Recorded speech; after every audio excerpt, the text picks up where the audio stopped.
guys, guess who I look like? I mean, more than usual.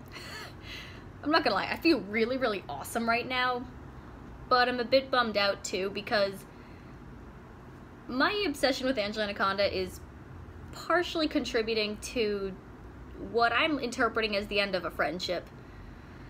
And it sucks.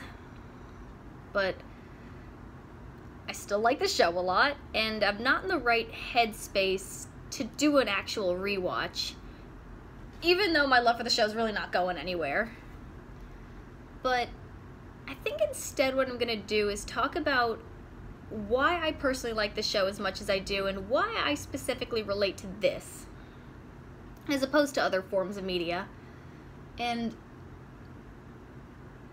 most of what I've done previously, I look at the criticisms of the show in my other videos and talk about whether or not I, as a fan, feel it's warranted. And generally where I stand on that is, most of it seems to come down to the animation. I do get it. It doesn't bother me personally, but I do understand that it has this uncanny valley quality and it doesn't really move fluidly like a typical cartoon does. And I get that that's a turnoff for a lot of people. And if you're not the kind of person who gets revenge fantasies, there's also a disconnect there. Now, going into it a bit more, first and foremost, that's my face. I wasn't the reference model, but there's a big similarity. And I love it. It's kind of like when you see your name on one of those tourist keychains. It's kind of like that. A lot of us really like it when fictional characters or other people look like us. For me, that's not enough.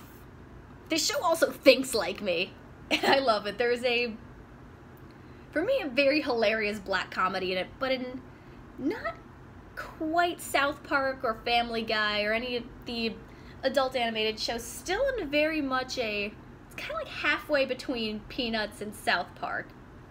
Somewhere in the middle, but not in a overly bleak way. I think it's very realistic, because I'm the kind of person who thinks like that. When I'm angry, I do get revenge fantasies. Most of them nowadays is when I'm driving, because there are a lot of bad drivers out there. But overall, Anaconda is somebody who, she gets in trouble a lot for stuff she didn't do. Or she's always at risk of it, even if it's petty. And she's somebody who is constantly at the mercy of somebody. And most of the time it's either Nanette or Miss Brinks. But sometimes it's her older brothers. And I very much know that feeling that you're stuck in an unfair world, and for whatever reason, these jerks are the ones who are being enabled. I think a lot of people know that. Now, me specifically, I was picked on by a lot of girls like Nanette. And not always the same person, very much different people, but there was still that same kind of insecure people who have to take down someone else to feel better about themselves, which is why I read Nanette as an insecure person. Going a little further than that, in school, at one point in my life, I was accused of something I didn't do, and that nearly got me expelled and arrested. I still got in a lot of trouble for it, even though I was innocent. And the school did not believe me. The administration very much took my accuser's side, and I lost a lot of friends over this too, because they also took my accuser's side. Which made it look worse because of who I am as a person. I'm a very intense person. I feel emotions very strongly, and that's a very easy target, because whether it's positive emotion or negative emotion, I got in trouble a lot for when I was angry or sad or frustrated. Many times it was justified, there were times it wasn't. But it was easy to put the blame on me. Think of it kind of like, if you know Harry Potter, like when Tom Riddle gets Hagrid expelled from school, it's a story that a lot of people want to believe, because Tom Riddle's a golden student, and Hagrid is this brash giant who does not fit into the wizarding world. That was me.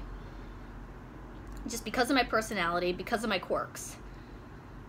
And I think part of it is because I felt very much hated for my quirks, for my interests, because I like a lot of stuff that a lot of people don't like. Codename Kids Next Door, a lot of people around me don't like. My favorite movies are The Producers remake and the Stepford Wives remake. A lot of people don't like those. So I think that's why I feel a bit more of a kinship here as well, because people not only dislike Angela Anaconda, they hate it with a passion. And I do feel like I kind of know that feeling. It's, oh, there is something here. Yeah, it's easy to turn your nose up at it, but there is something more here. And if you can just get past some of the rough edges, and I get if you can't, if you're just not the kind of person who can get into it, that's something that's never going to change. But I personally love it. I do feel the need to defend it. And I see so much of myself in it, not just for how the show is perceived, but for very much who the main character is as a person. Because she is also somebody who is very easy, at least for someone like Miss Brinks, who's this very shallow, mediocre person who thinks she deserves more than she does. Very easy to put blame on her. It's a story that people are want to believe. And I know that feeling very well.